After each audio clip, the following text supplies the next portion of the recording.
Bom, então, uma boa noite a todos e todas que estão aqui presentes.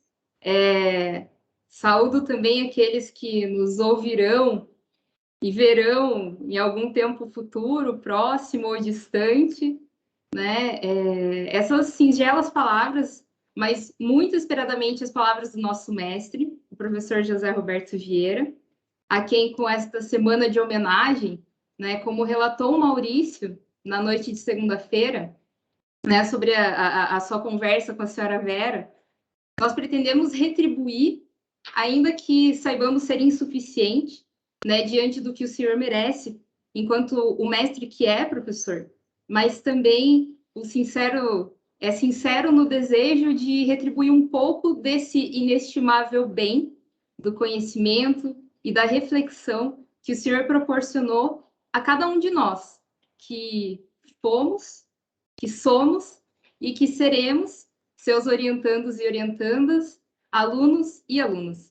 E para não quebrar a tradição, né, dessa semana, eu me recordo que foi numa noite de segunda-feira, dia 16 de outubro de 2017, que nós estávamos entrando no horário de verão, e ainda existia, né, o horário de verão naquela época, e a aula acabou atrasando alguns minutos para começar, porque era habitual, né, que na segunda-feira, depois da mudança de horário, todas as atividades, né, geralmente começavam com algum atraso.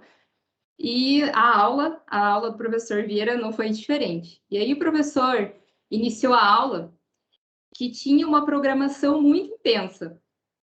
O professor faria os comentários de um trecho da obra de Teoria da Norma Jurídica do Norberto Bobbio, né, que tinha ficado pendente da aula anterior.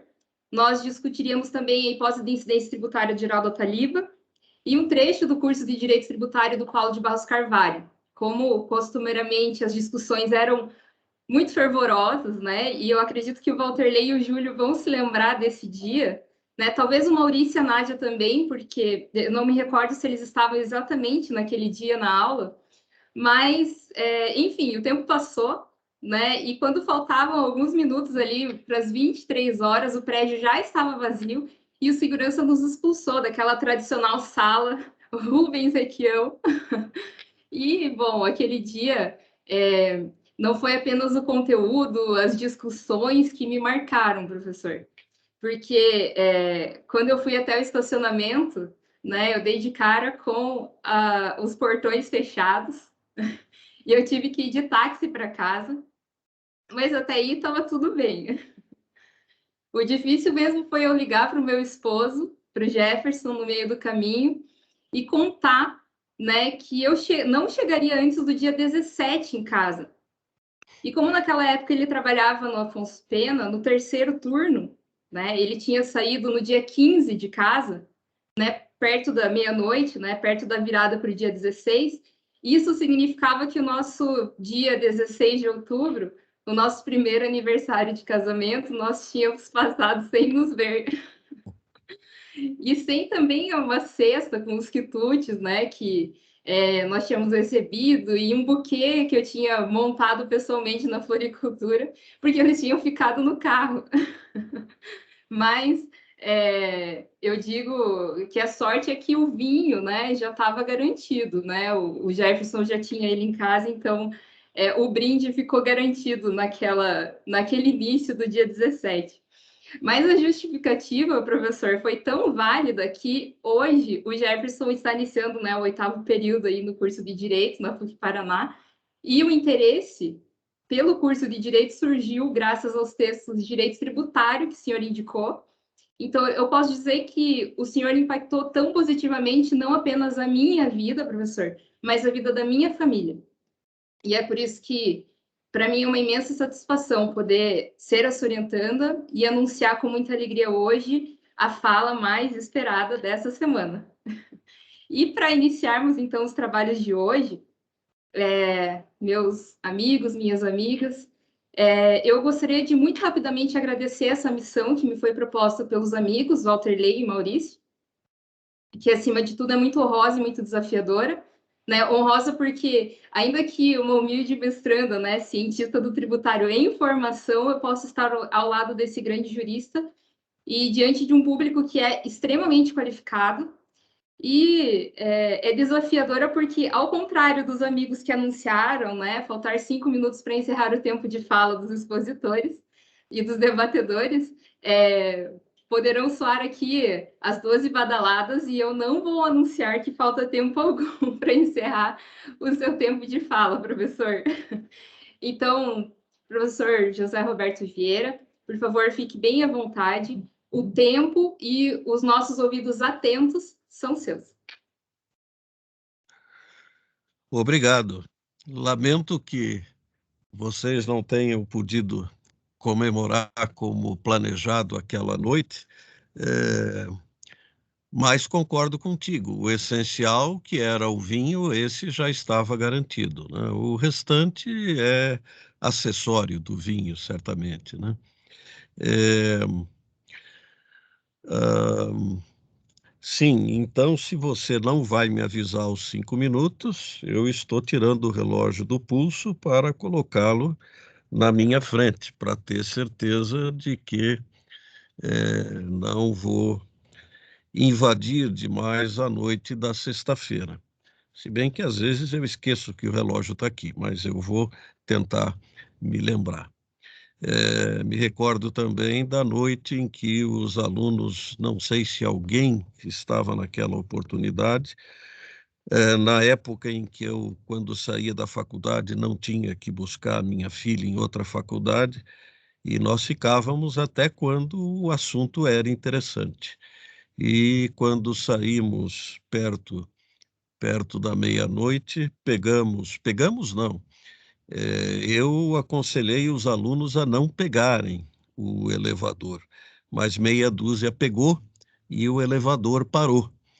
E eles ficaram mais de 2 horas no elevador, aguardando a chegada dos bombeiros e a chegada do pessoal da manutenção do elevador. E, em solidariedade, eu fiquei junto do lado de fora, conversando através da porta com o grupo que estava lá dentro. Foi uma noite realmente insólita. Mas isso não acontece mais, primeiro porque nós temos terminado sempre às 10h30, ou quase sempre, as aulas, e também eu não deixo que os meus alunos peguem o elevador, levo todos pela escada. Muito bem, pessoal. Saúdo a todos os presentes, aos amigos que estiveram aqui durante a semana. Estou vendo o professor César Serbena, que, para meu privilégio, também está presente. Agradeço, professor César. É, e como vocês não deram o nome de semana jurídica essa semana, semana tal e não semana jurídica tal, eu vou tomar a liberdade de não ser necessariamente muito jurídico nessa exposição, porque quando eu pensei no conteúdo dessa fala, eu imaginei o que foi despertado em mim de interesse ao longo da semana. É claro, houve jurídicos das questões levantadas, mas eu, sinceramente, sinto-me inclinado a conversar sobre alguns outros temas que foram objeto da minha reflexão, em virtude dessas conversas ao longo das agradáveis noites dessa semana. Então, pensei em conversar um pouco sobre a atividade ligada ao direito, ou mais especificamente à ciência do direito e como nós podemos desenvolvê-la, porque vários dos colegas aqui presentes desenvolvem atividades assim, e também há algumas reflexões que me foram motivadas relativas ao magistério, porque está implícita na semana a atividade do magistério. E às 19h28, começo a conversar com uma história, ou melhor, história, esta primeira, acredito, e não história, eh, que é de caráter privado e pessoal, e uma segunda história, que é uma experiência científica. Isso para ilustrar algo que tem uma influência muito eh, robusta no desenvolvimento das atividades do direito, especificamente no desenvolvimento das atividades da ciência do direito, que é, infelizmente, nós poderíamos acrescentar a força do hábito. Num dos ensaios do Montaigne, Michel de Montaigne, o cético francês do Renascimento do século XVI, ele diz que os nossos hábitos moldam a nossa vida a seu bel prazer, e nisso eles são todo-poderosos. E, de fato, os hábitos costumam ser muito mais poderosos em nossas vidas do que nós, via de regra, percebemos. Um bom exemplo disso é uma história que me foi contada por um velho e grande amigo chamado Nilo Algacir João Koenig. Era médico, ginecologista, professor de medicina, um cristão exemplar e um homem de uma cultura extraordinária. E ele me contou uma história que me ficou guardada na memória acerca da força do hábito e que eu partilho com vocês. Havia uma jovem mãe eh, de família que era muito admirada pelos seus dotes culinários, especialmente por um prato que ela preparava, que era uma posta branca, que era uma receita tradicional da família dela e ninguém rivalizava com ela na elaboração desse prato. A tal ponto, isso aconteceu em Paranaguá, nos anos 80, perdão, 70, 90 do século passado, foi quando eu convivi com esse amigo Nilo Koenig.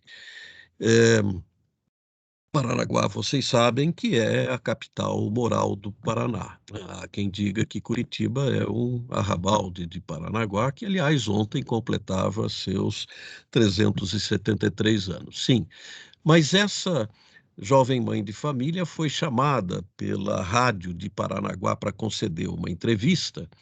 Na época chamava-se Rádio Difusora ZYC5 de Paranaguá. É, e eu sei muito bem, porque durante um tempo eu trabalhei nessa rádio apresentando um programa da União Municipal dos Estudantes.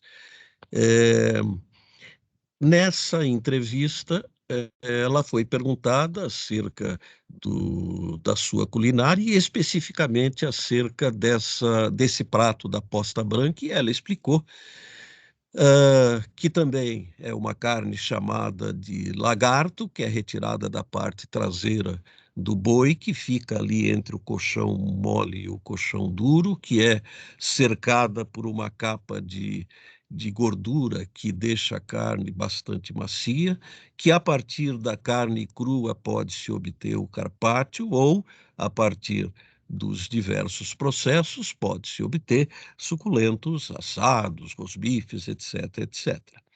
É, e falou das especiarias usadas no seu prato, do molho, da fase intermediária da panela de pressão, da fase final no forno pré-aquecido.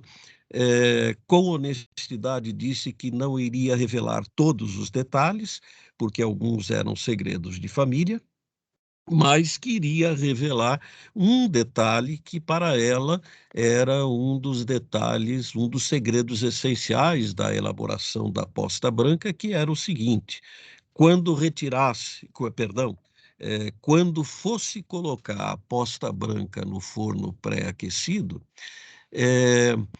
um mandamento que não se podia deixar de lado, é o mandamento de cortar as duas pontas da posta branca e destacá-las antes de colocar no forno. E esse meu amigo que me contou a história, o Nilo Koenig, ele disse que ficou curioso com a história e foi procurá-la para indagar o motivo, por que cortar as pontas antes de colocar no forno, e essa jovem senhora disse a ele que era uma tradição de família, ela não sabia exatamente o porquê, mas tinha a intuição de que era, de fato, algo essencial na preparação daquele prato. Como Nilo era amigo da família, ele foi falar com a mãe dessa senhora, dessa jovem senhora, e depois com a avó, e nenhuma das duas soube de fato explicar. E 2 meses depois, ele teve a notícia de que a bisavó daquela jovem cozinheira, talentosa cozinheira, estava na cidade, morava em outra cidade e estava ali a passeio. E ele foi procurá-la e fez essa mesma pergunta. E a bisavó dela lhe disse o seguinte: olha, quanto a cortar as pontas, não há nenhum segredo, meu filho. É que na casa em que nós morávamos na nossa infância, a minha mãe tinha o fogão cujo forno era muito estreito.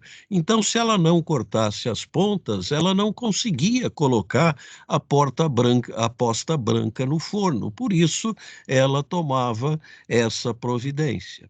Às vezes nós incorporamos hábitos e, se não debatemos, se não discutimos o porquê desses hábitos, eles são mantidos independentemente de que tenham sentido ou não tenham sentido. Porque, razão seja dada ao Montaigne, os hábitos moldam a nossa vida de forma poderosa. A segunda história, e essa é uma experiência narrada por cientistas, é de que um grupo de cientistas estudando a atitude comportamental de animais colocou 5 macacos em uma jaula e no meio da jaula colocou uma escada e no alto da escada alguns cachos de banana. Quando o primeiro dos 5 macacos tentou subir a escada para pegar os cachos de banana, os cientistas molharam com um jato de água fria os macacos que ficaram embaixo. E assim sucessivamente. A partir de algum tempo, quando algum macaco ameaçava subir a escada, os demais o puxavam para baixo e batiam nele. De modo que, a partir de um certo momento, nenhum macaco mais subia a escada, apesar da tentação das bananas. E aí os cientistas substituíram um primeiro macaco por um macaco novo. E a primeira coisa que o macaco novato fez foi tentar subir as escadas para pegar as bananas. Imediatamente, os demais macacos o puxaram para baixo e lhe deram uma surra. Depois de algumas tentativas, esse macaco novo não tentava mais subir as escadas. Aí substituíram um segundo macaco e aconteceu a mesma coisa. Substituíram o terceiro e o quarto e o quinto. Ou seja, chegou um momento em que todos os macacos eram novos e nenhum tinha tido a experiência de receber o banho de água fria. E todos continuavam procedendo exatamente do mesmo jeito, não deixando ninguém subir a escada e dando uma surra em quem tentava fazer isso. O cientista que está narrando a experiência, ele diz no final da narrativa, se fosse possível perguntar a algum dos macacos por que eles batiam naquele que tentava subir a escada, certamente ele responderia: eu não sei. Mas as coisas sempre foram assim por aqui. E muitas vezes nos nossos comportamentos na atividade com a ciência do direito, nós simplesmente agimos de uma determinada maneira ou desenvolvemos certas ideias porque são ideias que sempre foram desenvolvidas dessa forma. E nós não nos preocupamos em questionar essa forma. Outra vez é a força do hábito ou a inércia decorrente da força do hábito que nos encaminha nessa direção. Eu vou citar como exemplo da, da coragem para enfrentar essa força do hábito a figura de um jurista que vejo como um dos maiores que nós tivemos dedicados ao direito tributário, que é o José Souto Maior Borges, e que nos deixou no dia 2 de fevereiro desse ano. O Souto tem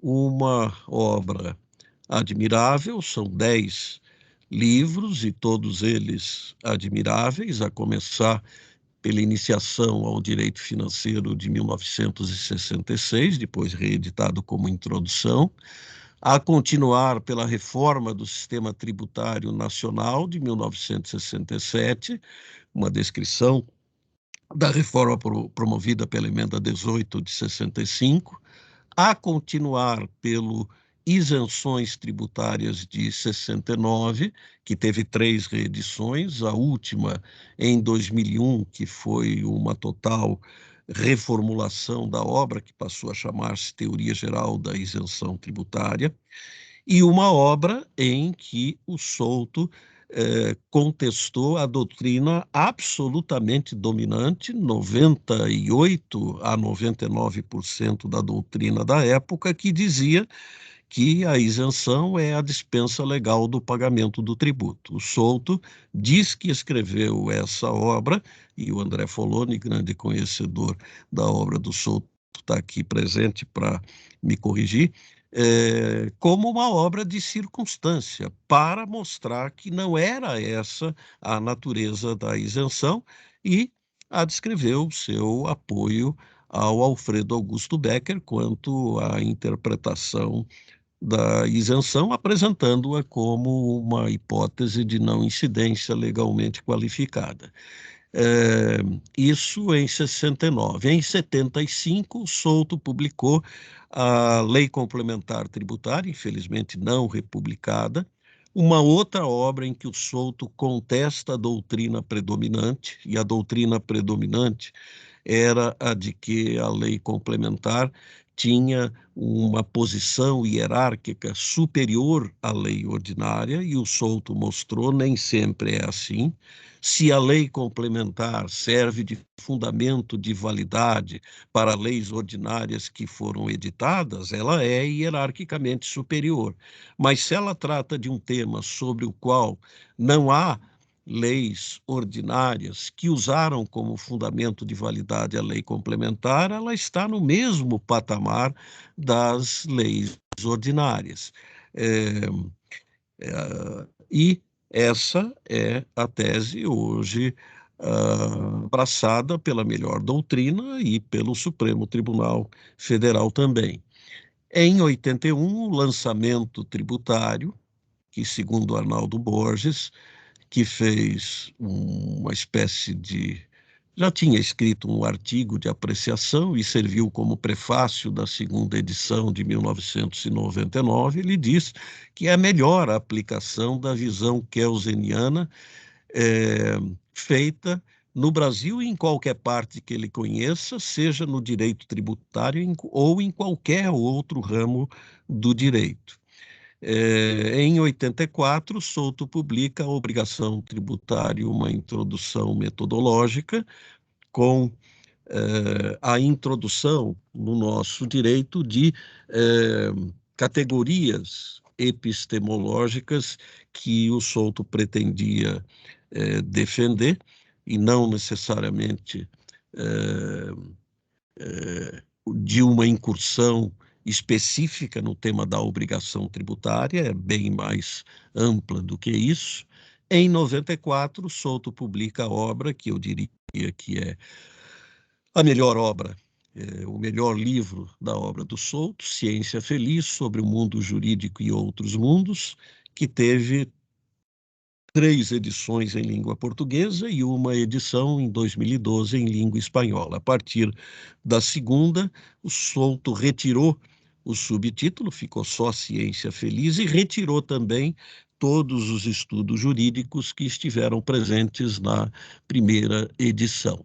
Em 96, o Souto publica O Contraditório no Processo Judicial, uma visão dialética, e outra vez ele surpreende toda a doutrina, porque habituados com o modelo teórico sistemático e normativista, a doutrina o viu pela primeira vez assumir um paradigma diferente e propor uma concepção dialética para o exame do direito. Posteriormente, isso foi em 96, houve uma reedição em 2013 e em 2005, reeditado em 2009, o curso de Direito Comunitário. Muitas das obras do mestre Souto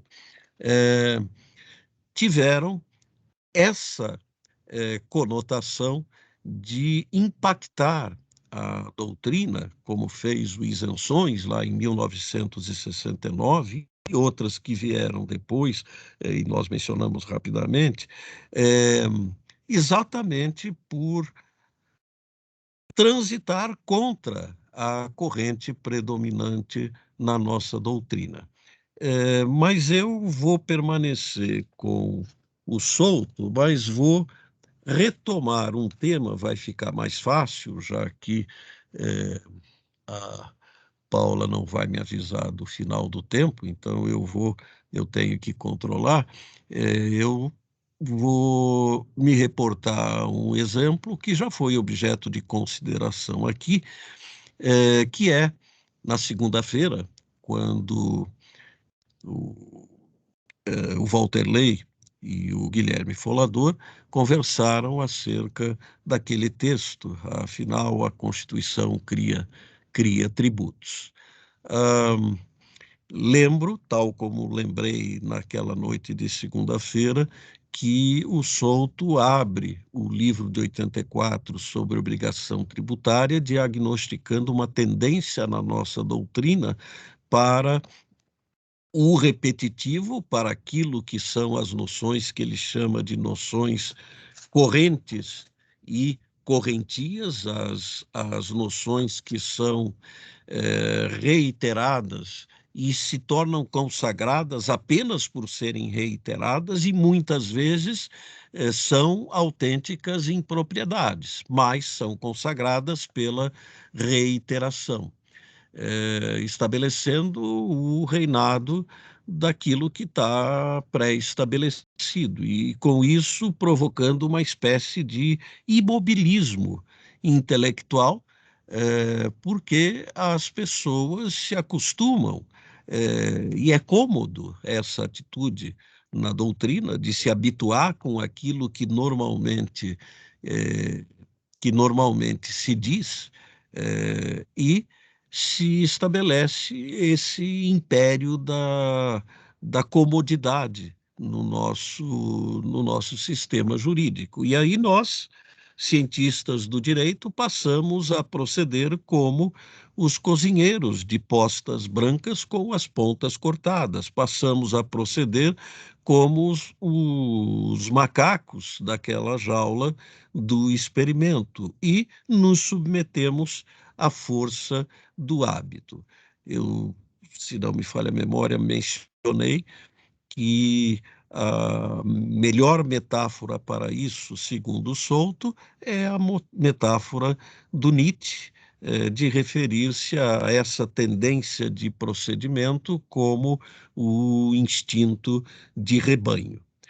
Nos fragmentos do espólio do Nietzsche, ele tem um texto novo, diferente daqueles que nós encontramos na Gaia Ciência, no Além do Bem e do Mal, etc.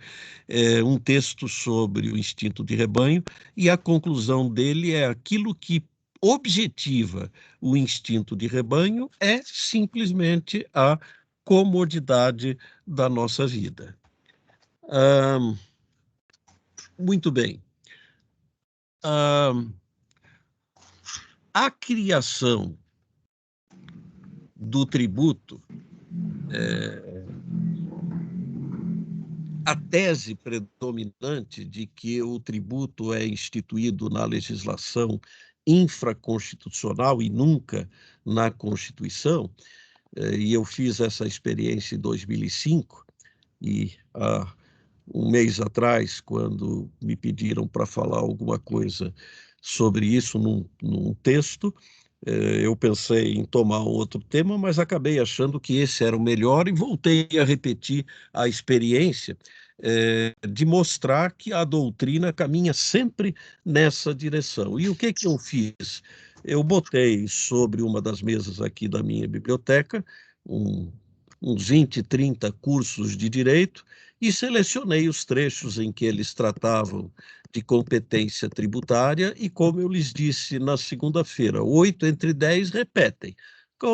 A Constituição não cria tributo, ela só distribui competência para que a lei ordinária estabeleça a criação.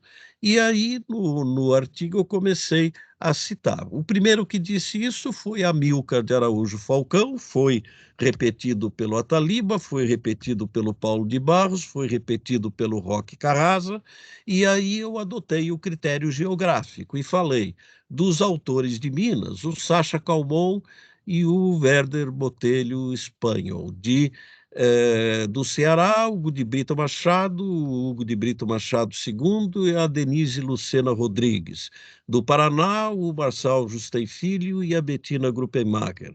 De São Paulo, aí São Paulo tem muita gente, eu separei. Da PUC São Paulo, Celso Ribeiro Bastos e o Zé Eduardo Soares de Mello. Da Mackenzie, o Bernardo Ribeiro de Moraes, o Luciano Amaro e o Eduardo Jardim. Do Nordeste, o Eliude da Costa, da Universidade do Maranhão, e o Francisco Duarte, da Universidade da Paraíba, e por aí afora. E quando terminei, eu disse, foi monótona essa transcrição, porque todos dizem praticamente a mesma coisa, é algo insosso, essa transcrição, e a minha intenção foi exatamente esta, mostrar como é monótona a nossa doutrina quando trata desse tema, porque é como se os nossos pensadores do direito tributário abdicassem de pensar quando se veem diante desse tema, porque imaginam provavelmente que, como se trata de alguma coisa óbvia, eles estão dispensados de pensar. É inócuo pensar, porque é algo que todo mundo sabe, é algo óbvio. E por trás desse discurso da doutrina, o que se pode entrever com muita facilidade é aquela alegação. Nesse ponto, as coisas sempre foram assim na nossa doutrina e seguem sendo assim pela inércia de todos aqueles que deixam de pensar a esse respeito. E aí vem o Nietzsche na Gaia Ciência e diz: é em situações assim que fala alto o instinto de rebanho.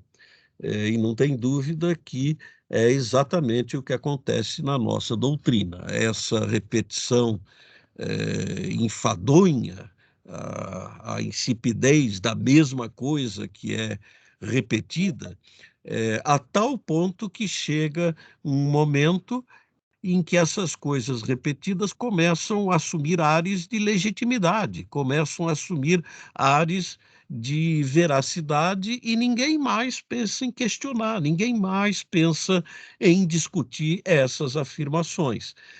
E o Nietzsche descreve muito bem nos fragmentos do espólio dele esse instinto de rebanho. É todo mundo caminhando na mesma direção, é todo mundo repetindo o mesmo passo, é todo mundo falando no mesmo tom, é todo mundo usando o mesmo palavrório e ninguém questionando, ninguém submetendo a debate. E aí nós temos aquilo que muito adequadamente o Alfredo Augusto Becker identificou como o sistema de fundamentos óbvios, que se opõe àquela necessidade de incessante vigilância, que é saudável para a prática de qualquer ciência, inclusive, é claro, da ciência do direito tributário. E eu recordo as palavras do Becker: o direito tributário está em desgraça e a razão dessa desgraça deve buscar-se precisamente naqueles fundamentos que costumam ser aceitos como demasiadamente óbvios para merecerem a análise crítica. E o resultado é que os nossos tímpanos, as palavras continuam a ser de Becker, é que os nossos tímpanos são dilacerados por essa cacofonia tributária. Tudo por quê? Porque nós sucumbimos ao instinto de rebanho. Quando eu pensei a esse respeito e quando me dei conta de que a razão estava com o solto nessa questão, o que eu fiz para tentar explicitar um pouco mais e colaborar com aquela cruzada que era uma cruzada absolutamente solitária do solto há mais de 4 décadas. Hoje nós diríamos há mais de 4 décadas, na época um pouco menos. Eu examinei, eu parti do verbo criar e do substantivo criação, examinei os léxicos, os dicionários de língua portuguesa e os dicionários de filosofia, e a conclusão é que o criar significa dar existência a algo novo, até aqui concordância unânime, mas havia uma subdivisão na sequência: dar existência a algo novo a partir de realidades anteriores, de acordo com a tradição grega, e típico da atividade humana, e aqui se costuma usar para falar em criação, dar existência a algo novo a partir de realidades antecedentes, costuma-se usar o verbo produzir, ou dar existência a algo novo a partir do nada, creatio ex nihilo, de acordo aqui com a tradição hebraico-cristã, típica da atividade divina, e aqui se costuma utilizar o verbo criar propriamente dito. Ora, nós sabemos que o direito o objeto cultural é fruto da criação humana, criação aqui no sentido de produção, porque sempre é a partir de realidades precedentes, e a criação do direito está presente em todos os degraus do direito. Se é verdade que no edifício do direito nós temos uma forma piramidal com diversos andares, em qualquer dos andares normativos em que nós nos situemos, nós vamos encontrar criação e vamos encontrar a aplicação do direito. Tudo depende da direção para a qual a gente mira o nosso olhar. Se nós estamos, por exemplo, no patamar da lei ordinária e olhamos para cima para a Constituição, nós deparamos atos de criação do direito. Se nesse mesmo patamar da lei ordinária nós olhamos para baixo para o decreto, nós deparamos atos de aplicação do direito. Só não será assim quando nós nos situamos nos últimos limites, no limite superior, na norma hipotética fundamental, porque aí, obviamente, é só criativa, porque não há nada antes, e no limite inferior, nos últimos atos administrativos, que são apenas aplicação, não criação, porque não existe nada depois. Ora, nós sabemos que a norma constitucional estabelece os traços fundamentais da grande maioria dos nossos tributos.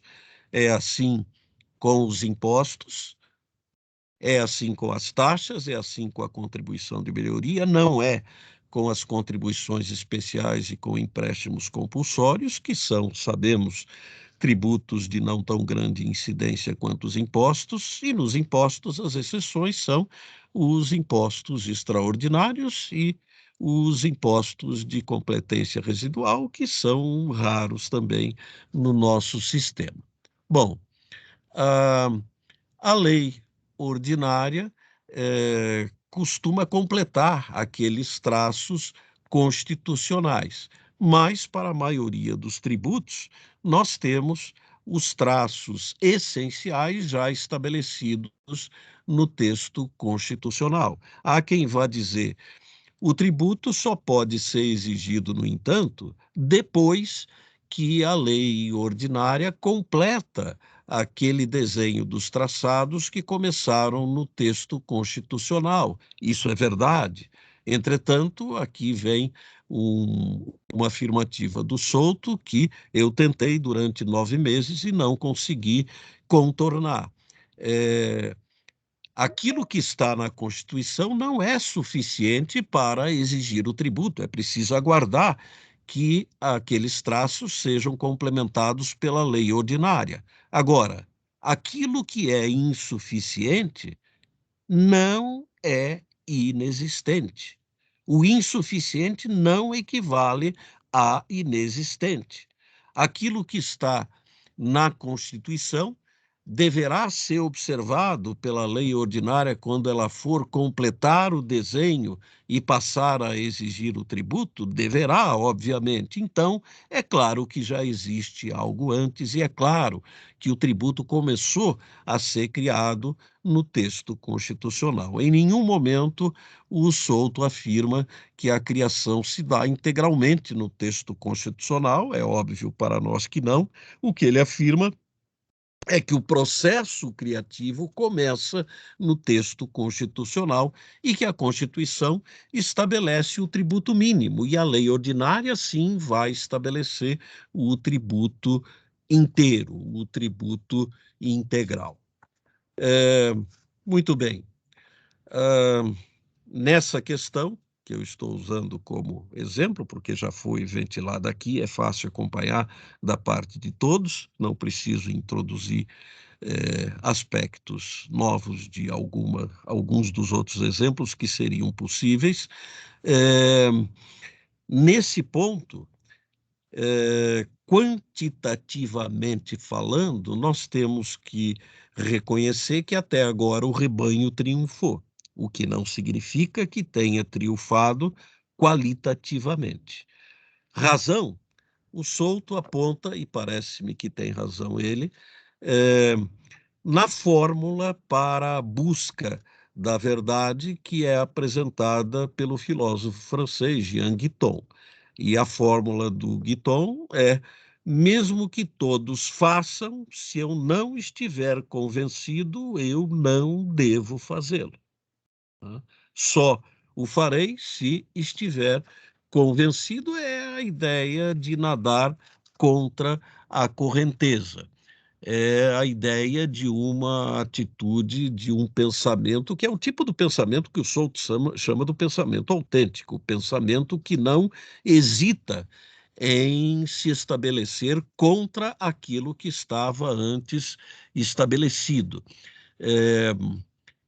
E isso só é possível porque o Souto permaneceu nessa cruzada solitária todas essas décadas. E não há que nos surpreendermos com o fato de que ele o fez solitariamente. A explicação, eu diria, está com o Alceu Amoroso Lima, que é conhecido pelo pseudônimo de Tristão Ataíde, que foi um escritor e um crítico literário brasileiro, cogitado para o Prêmio Nobel na década de 60.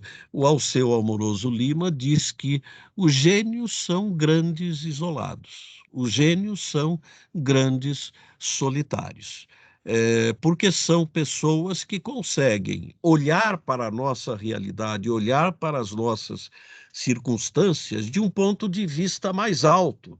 E aí eles podem olhar mais longe do que a nossa reles normalidade e podem antecipar o futuro, podem ser, como o próprio Souto explica, contemporâneos do futuro, que é a característica da genialidade e que eu penso que se aplica, sem dúvida, ao mestre Souto Maior.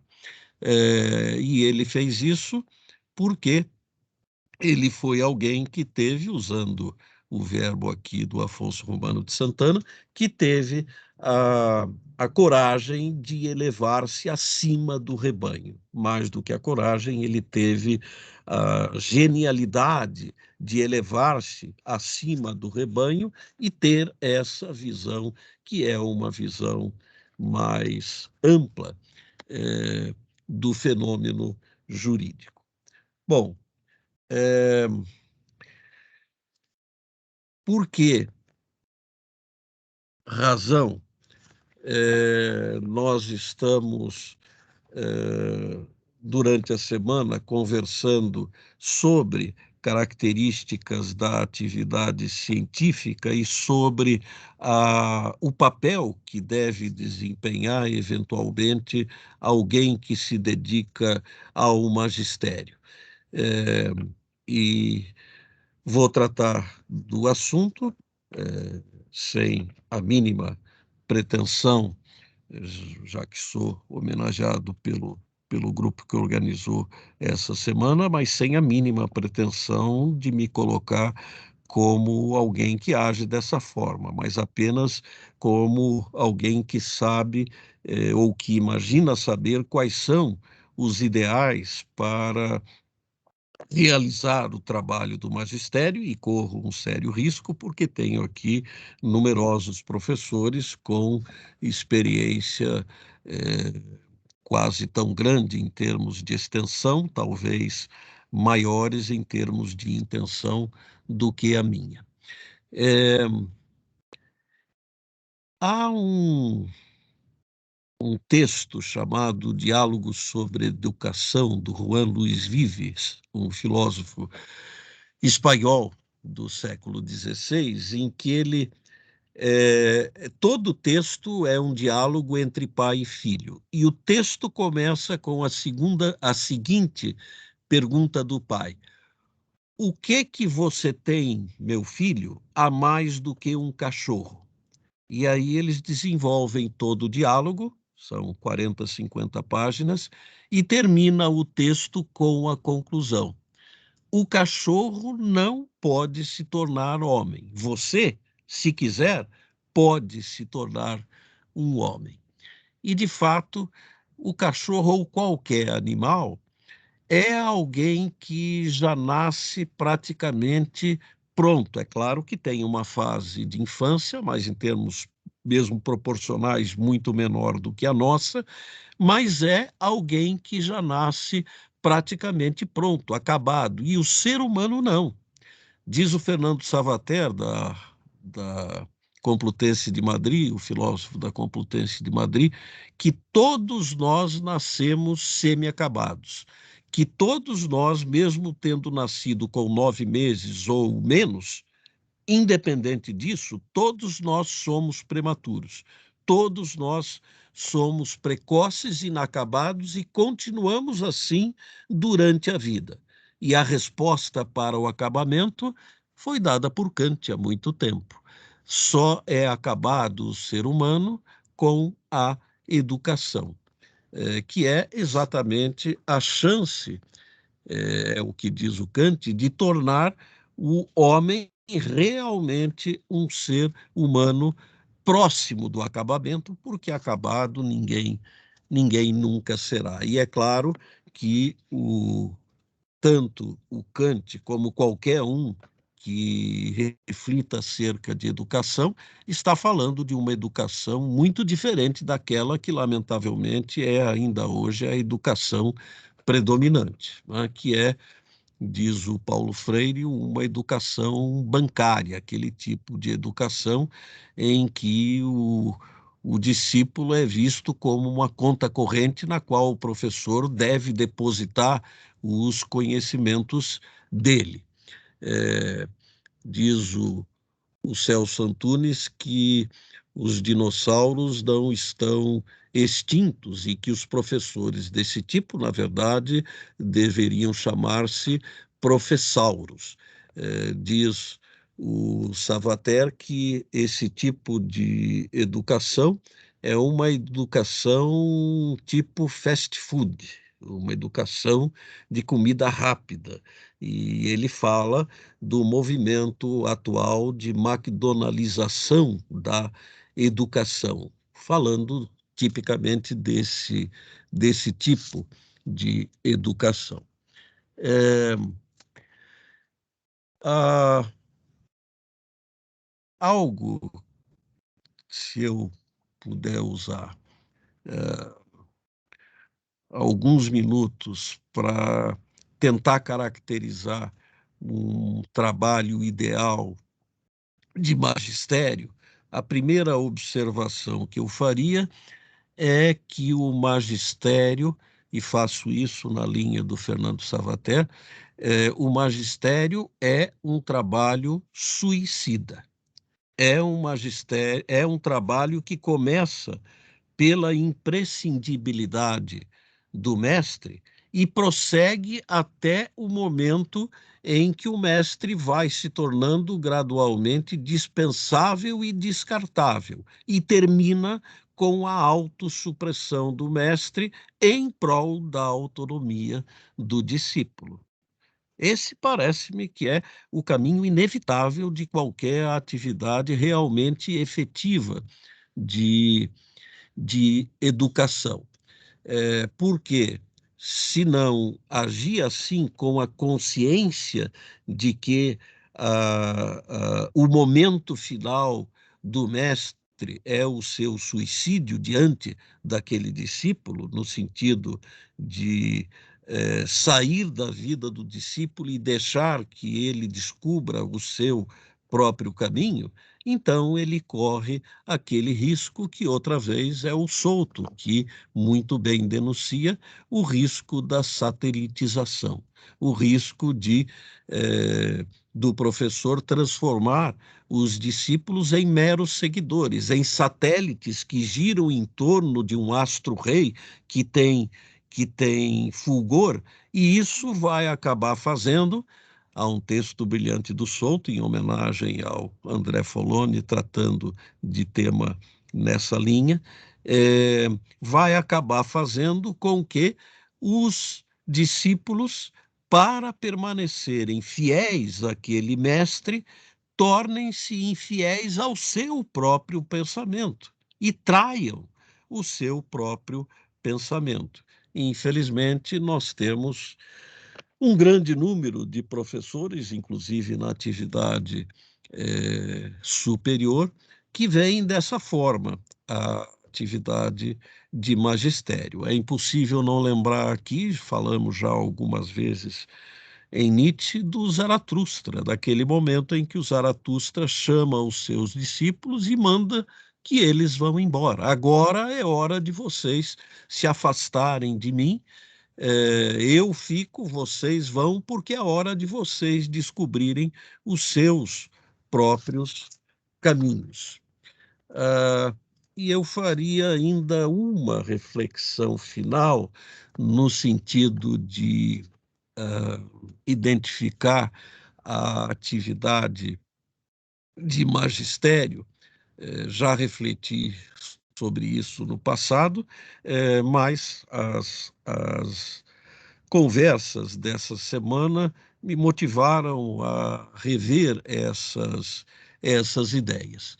A de que uma relação entre discípulo e mestre é uma relação que não se restringe a esses dois termos, que são os termos explícitos da relação, mas há um terceiro termo implícito e que, no entanto, é aquele para o qual se voltam tanto o mestre quanto o discípulo e eu estou aqui a falar da verdade. Vocês sabem que o, o Sócrates, quando foi julgado, ele se recusou a uma fuga facilitada, ele se recusou a propor a multa, era uma possibilidade legal como alternativa à pena que lhe seria imposta. Ele se recusou a propor o desterro, que era outra alternativa à pena que lhe foi imposta, e acabou sendo condenado à morte pela ingestão da cicuta.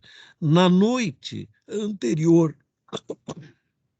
à morte, há um diálogo valioso entre o Sócrates e os seus discípulos. Esse diálogo foi transmitido ao Platão pelo Fédon. O Platão era também discípulo, todos sabemos, mas ele estava de cama, estava doente. E o Fédon é que levou para o Platão os detalhes desse diálogo, e o Platão imortalizou num diálogo ao qual ele deu o nome de Fédon. E há um momento brilhante nesse diálogo em que o Sócrates diz: olha, durante todo o tempo em que nós convivemos e estivemos conversando, o importante não era eu como mestre e nem mesmo vocês como discípulos. O importante era aquilo que estava entre nós, que é a verdade. É, numa relação autêntica de mestre e discípulo, é inevitável que esteja presente a verdade, tanto em termos científicos quanto em termos pessoais, e eu diria que isso é o que caracteriza uma relação autêntica mestre-discípulo. Ah,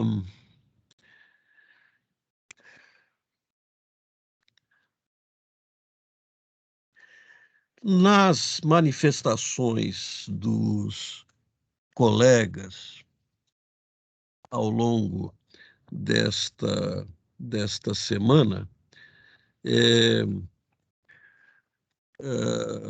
falou-se, tal como eu acabei de mencionar também, em verdade, e isso é algo que merece algum ajuste, porque vamos começar dizendo que nós perdemos há mais ou menos 20 séculos talvez a maior oportunidade da história de saber o que é a verdade, né? Quando o prefeito da Judéia, Pôncio Pilatos, perguntou a Jesus no pretório, eh, quando Jesus disse que tinha nascido para dar testemunho da verdade, ele perguntou o que é a verdade. E aí, um detalhe para o qual as pessoas não atentam, e a minha atenção foi chamada para isso pelo Francis Bacon, o filósofo inglês do século XVII, é que o Evangelho de João diz que o Pôncio Pilatos fez a pergunta e imediatamente se dirigiu para os judeus. E aí o Francis Bacon diz: aconteceu, então, que o Pôncio Pilatos fez a pergunta e não aguardou a resposta. É claro que verdade eh, na visão do Pôncio Pilatos era uma realidade objetiva dentro da tradição grega. Para Jesus era uma verdade pessoal dentro da ideia de revelação. Mas não há como deixar de reconhecer que nós perdemos aí talvez a maior oportunidade da história de saber o que é efetivamente a verdade. É, nós sabemos que, é, em relação à verdade, é tão relevante, ou é mais relevante do que a verdade em si, para nós seres humanos, a busca da verdade. Há um trecho no Além do Bem e do Mal, do Nietzsche, em que ele começa a falar sobre a verdade e aí ele para, como se ele estivesse refletindo, e aí ele recomeça e diz: não a verdade, A busca da verdade é uma coisa difícil, e aí segue o seu comentário, como se ele se corrigisse. Não é propriamente a verdade que nós devemos sublinhar. O que importa efetivamente é a busca da verdade. É, e é claro que nós sabemos que qualquer caçador humano da verdade nunca poderá proclamar que a encontrou. É, o Guilherme Folador citava esses dias uma passagem, ele não disse, mas é do André Gide, aquele literato francês, Nobel de 1947. O André Gide também diz: creia naqueles que buscam a verdade, duvide daqueles que a encontraram. O importante é a busca, mas nós sabemos que ninguém chegará de forma absolutamente com sucesso ao fim dessa busca. Nós sabemos que todas as nossas verdades humanas são precárias, são passageiras, e aqui eu lembro novamente o Nietzsche da Gaia Ciência: a verdade não tem cidadania no mundo da ciência. Essa cidadania só existe se ela se rebaixar à condição de hipótese, e ainda assim, uma hipótese sujeita à vigilância policial da suspeita permanente. Tá? Em outras palavras, Newton da Costa, o que nós dispomos na atividade humana são as verdades aproximadas, as quase-verdades, ou Karl Popper, o filósofo austríaco-britânico da ciência do século passado, as conjecturas, os palpites que nós podemos formular. E se alguém não acredita que seja isso, se alguém imagina que seja possível uma verdade absoluta, então eu recomendo a leitura da obra Filosofia da Ciência, do Rubem Alves, ex-professor da Unicamp, que tem um trecho longo e que termina com a seguinte conclusão: aqueles que sustentam verdades absolutas andam sempre de mãos dadas com as fogueiras. É uma referência aos horrores da, entre aspas, Santa Inquisição. Muito bem. Ao longo dessa semana, vários dos colegas que se manifestaram, que tiveram todos eles uma relação bastante próxima comigo, ao longo dos seus cursos, da atividade de orientação, todos eles mencionaram posições completamente diferentes de posições que eu sustento nas aulas e nas conversas sobre a ciência do direito. O Valterley, que eu vejo aqui, tem uma visão da estrutura da norma de incidência tributária bem diferente. A consequência tributária do Valterley é muito mais gorda do que a minha, né, que é mais raquítica. O Guilherme Folador afasta terminantemente a facultatividade da competência, já falamos sobre isso. O Carlos Renato, que está aqui, sustenta uma visão da pragmática da linguagem jurídica que é muito mais ampla do que aquela que eu defendo. O André Foloni diz que ah, a aproximação da ciência do direito não pode ser a aproximação que demarca demais o objeto, porque há o grande perigo do reducionismo, que é exatamente a minha proposta, enquanto ele opta por uma aproximação mais larga, inspirada pela teoria da complexidade. O Maurício Tim do Vale, que já deve estar perto da entrada no avião, contesta o conteúdo patrimonial, econômico da obrigação tributária, e aqui, aliás, invoca, além do mestre Souto, o André Foloni, e opta por funções da lei complementar na linha da tricotomia. O Rosaldo, que conversou conosco ontem, vê uma natureza no IPI incidente na importação diferente da minha, vê um caminho diferente para a internação no nosso direito das normas oriundas de tratados internacionais. Todos têm essas visões diversas, e isso significa que esses pequenos desencontros científicos afastam ex-orientador e ex-orientando, afastam colegas de ciência de forma nenhuma. E alguém me fez essa pergunta por mensagem eletrônica, e por isso que eu estou fazendo essa observação. A resposta está lá na Ética Nicômaco de Aristóteles. Nós temos que honrar a verdade mais do que honramos os amigos. Né? Está no mesmo trecho da Ética Nicômaco, da qual se retira aquela frase conhecida por todos: Platão é meu amigo, mas a verdade é mais minha amiga do que Platão, né? Dizia Aristóteles, preparando a narrativa de uma discordância que ele tinha com o Platão.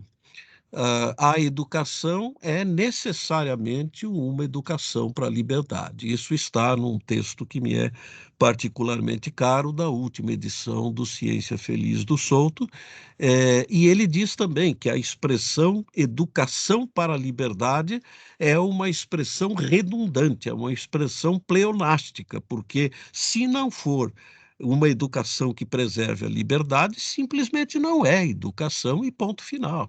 Né? Diz o Souto, e penso que com absoluta razão. E a explicação que eu daria para essas discordâncias entre os colegas que, mesmo construindo essa semana com intenção de, de homenagem, mencionam esses pequenos desencontros, eu cito para tentar explicar uma afirmativa que me parece perfeita e que foi feita pelo Machado de Assis numa crônica do século XIX. A afirmativa do Machado é a seguinte: nesta contenda, neste desacordo que nós temos, ficaremos em campos opostos, tomaremos caminhos diversos. Estas são micro discordâncias. Mas, como todos nós temos o mesmo fim, como todos nós visamos o mesmo norte, que é a busca da verdade, aqui a macro concordância, nos encontraremos e então, como agora, poderemos apertar as mãos e celebrar. Não precisamos exagerar, né? Não precisamos convidar o Maurício para cantar, mas podemos celebrar, apesar dessas microdiscordâncias, porque elas são fartamente superadas pela macro concordância que existe entre nós, porque algo que é comum é essa ideia de que nós estamos em busca da verdade. E como já passamos de 1 hora, eu invoco para terminar uma indagação, é do Nietzsche, mas não é, eu não sei exatamente de que obra é essa indagação, porque tem um pesquisador espanhol chamado Laureano Pérez Latorre, que percorreu toda a obra do Nietzsche e tirou todos os textos poéticos e reuniu no que ele chamou de poesia completa. E há um dos versos de uma das poesias em que o Nietzsche pergunta: a nossa casa da verdade é uma casa da felicidade?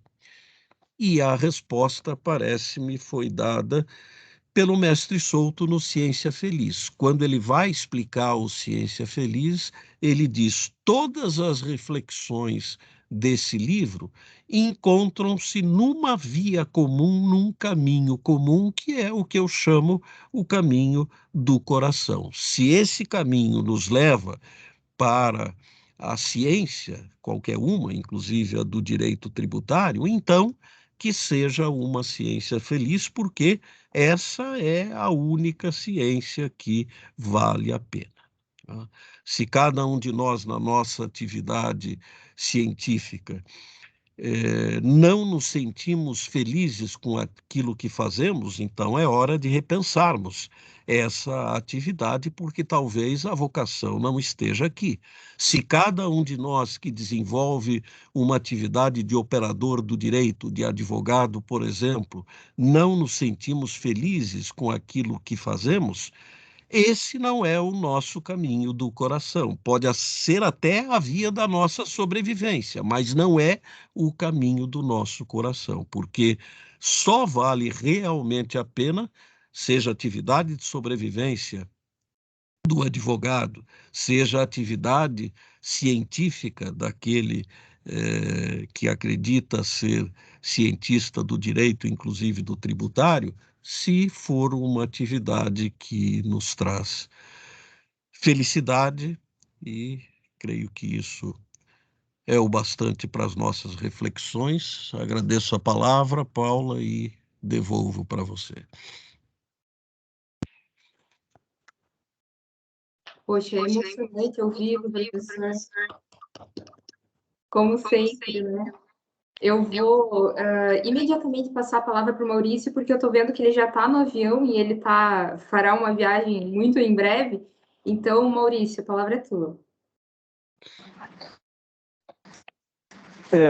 Paula, querido, obrigado. Não sei se vocês me ouvem bem. Estamos ouvindo. Bem, na verdade, é um privilégio, né? Eu gostaria de agradecer a todos que compraram a ideia. Gostaria de agradecer ao professor que esteve conosco durante todas essas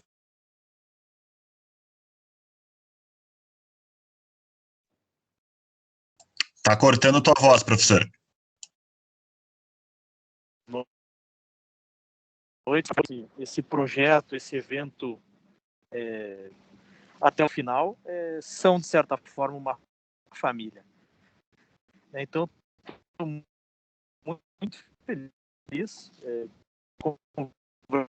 Conversei com o amigo Walter Ley, nós já temos a data do ano que vem, eu vou deixar para ele falar mesmo, e muito obrigado, professor.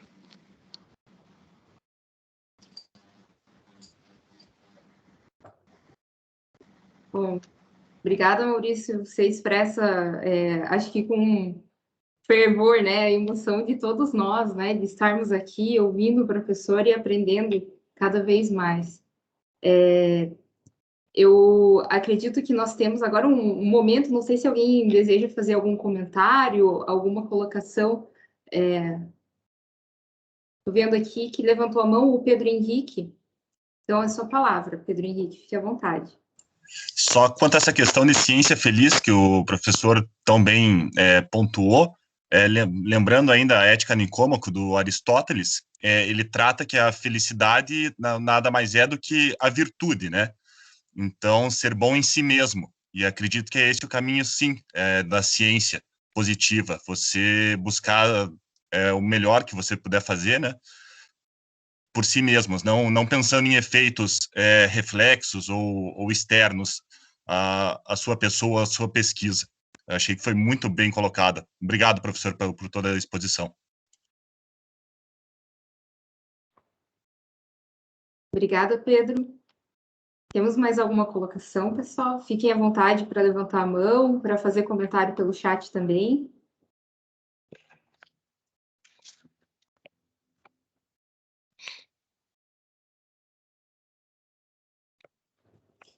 Bom, então eu vou aproveitar nesse momento para passar a palavra para o Walterley, também organizador desse evento, né, antes de nós passarmos, então, para uma fala final de encerramento. Walterley, fique à vontade. O Brás Cubas diz que morreu de uma ideia, né? Eu tive essa felicidade de ter a ideia, junto com o Maurício, e chegarmos hoje aqui é uma felicidade desse primeiro, não dá nem para saber se é um pensamento, se é um sentimento, o que é, de como organizar isso até esse final aqui. Os organizadores não devem adjetivar o próprio evento como um sucesso, mas depois de assistir todos os colegas falando, a fala do professor, eu não tenho dúvida de dizer que aqui foi um sucesso e não teria acontecido isso sem realmente a Thaís e a Nádia que ajudarem a colocar de pé, mas não pelos organizadores em si, mas pelo homem José Roberto Vieira, professor. Todos os alunos aqui deram o testemunho. O jurista, os textos estão aí. Mas o homem José Roberto Vieira é alguém, acima de qualquer coisa, alguém que tem credibilidade. Quando eu fui fazer o convite para participar da Semana de Estudos José Roberto Vieira, ninguém me perguntou o que teria que fazer, que dia seria, como isso seria. O fato de ser associado ao professor José Roberto Vieira, as pessoas já disseram de pronto, eu participo, me diga como é que eu posso colaborar. Então, o sucesso aqui não é dos organizadores, mas é do senhor, professor, como homem que uma vida mostrou o que é a credibilidade para que todos nós aqui sigamos o senhor como esse exemplo aí de pessoa séria. Quando disserem o nome da gente, que as pessoas também nos levem a sério. É um exemplo que o senhor dá aqui e o que eu conto. Eu acho que em razão do sucesso, já convido a todos para a segunda semana de estudos no ano que vem, José Roberto Vieira, sempre começar na última segunda-feira de julho. E, por fim, eu queria aqui fazer um relato meu. A minha casa está muito triste. Meu pai faleceu há muito pouco tempo. E aqui, essa semana, com vocês aqui, eu não sabia o que é a palavra saudade, realmente agora eu sei.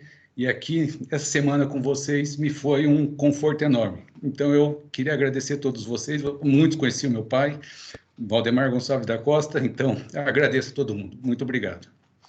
Nossa, Walterley, sinta-se fortemente abraçado, viu? Apesar de não se conhecer pessoalmente, meus pêsames e que Deus possa confortar teu coração ao máximo, hein?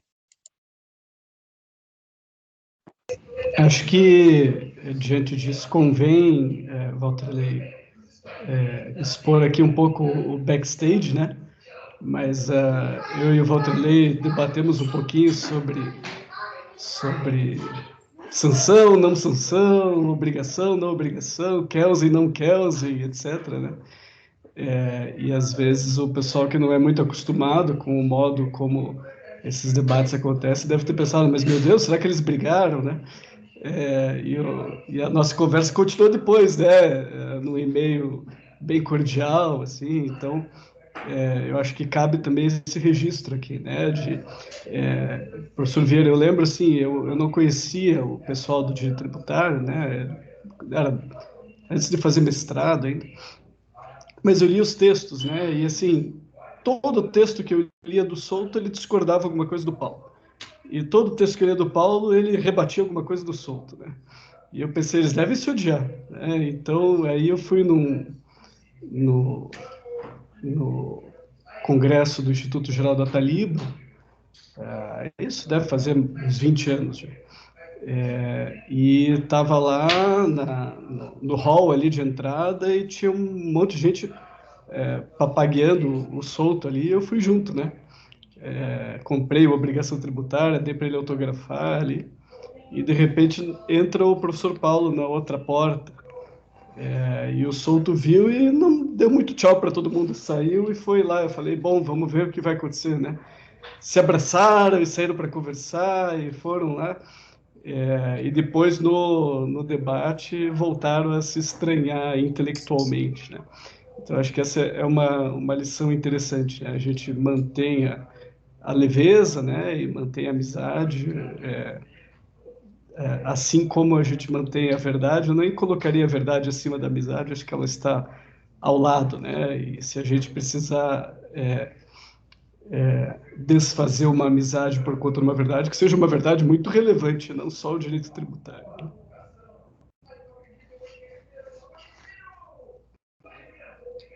Com certeza, professor. E é realmente um privilégio, né, estarmos aqui entre amigos e nos abraçando nesse momento que é de homenagem ao professor, mas é também de compartilhamento, né?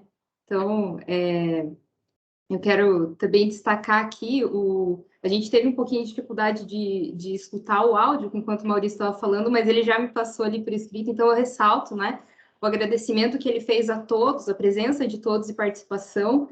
E ele diz que parece que somos uma família. Acho que as falas agora, elas realmente vão ao encontro nesse sentido, né? De que todos nos sentimos como família no direito tributário aí, conectados de uma certa maneira pelo professor Vieira, né?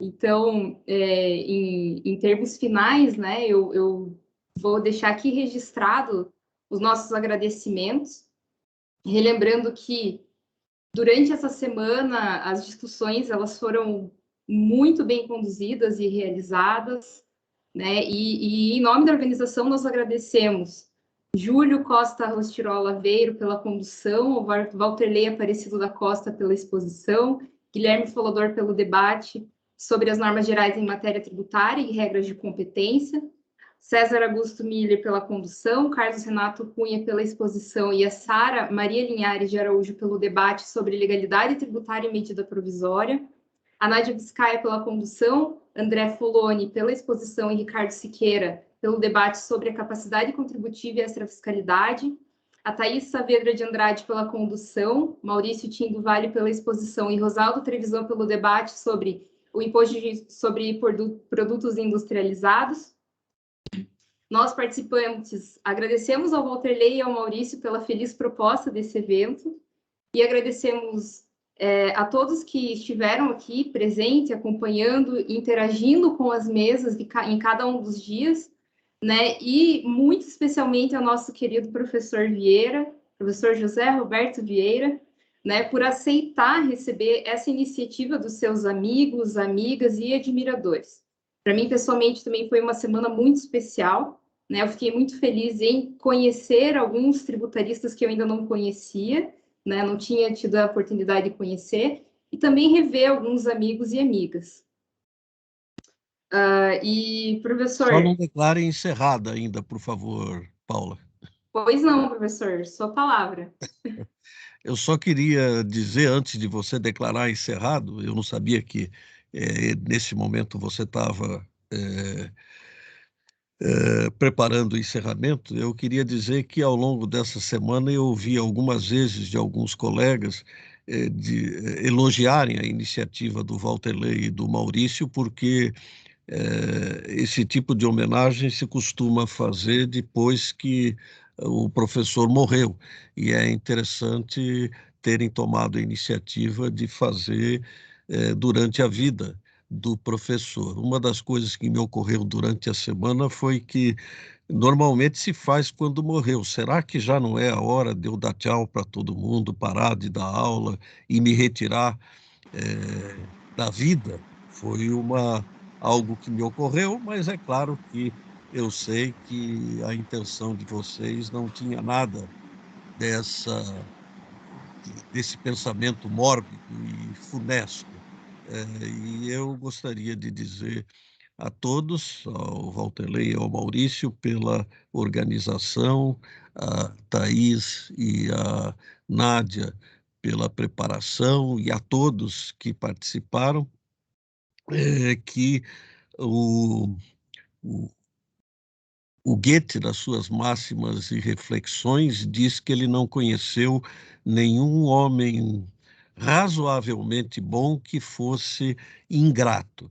E o Antístenes, que era um discípulo do Sócrates, ele diz que a gratidão é a memória do coração. Eu estou muito longe da proximidade de me acercar da ideia de um homem bom do Goethe, mas eu tenho a firme convicção da necessidade da gratidão e da condição da gratidão como sendo a memória do coração, e gostaria de registrar que todos vocês estão indelevelmente marcados na memória do meu coração. Obrigado.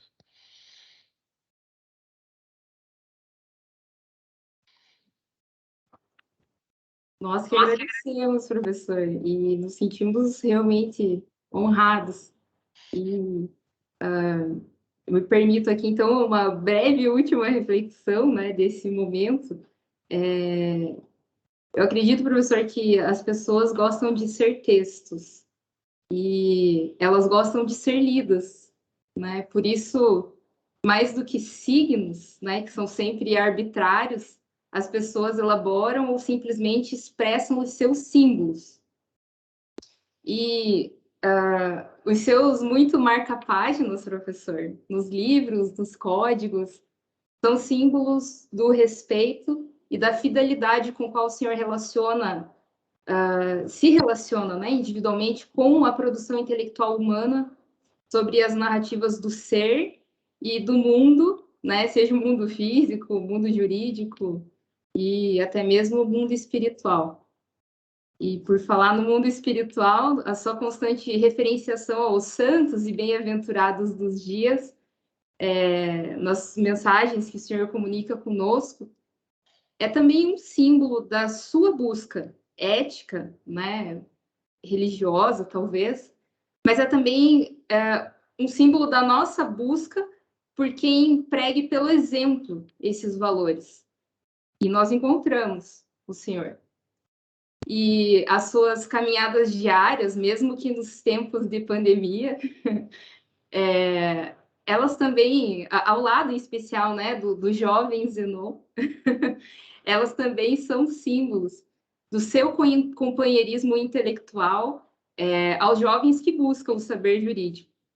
E o nosso desejo sincero, professor, com essa semana, que já está confirmada, então, para ocorrer futuramente, né, é também criar um símbolo da nossa gratidão e da nossa alegria em poder ter o senhor como inspiração, o senhor que é esse exemplo, né, em tantos aspectos da vida, como nosso mestre e como nosso amigo também. Então, com essa forma e nesse gesto que é carinhoso, coletivo, declaro encerrada, então, esta que foi a primeira semana de estudo José Roberto Vieira. Obrigada a todos e todas. Obrigado, E obrigada, Paulo. professor. Obrigado, pessoal. Primeira de muitas, se Deus quiser. Será, amém. Valeu, professor.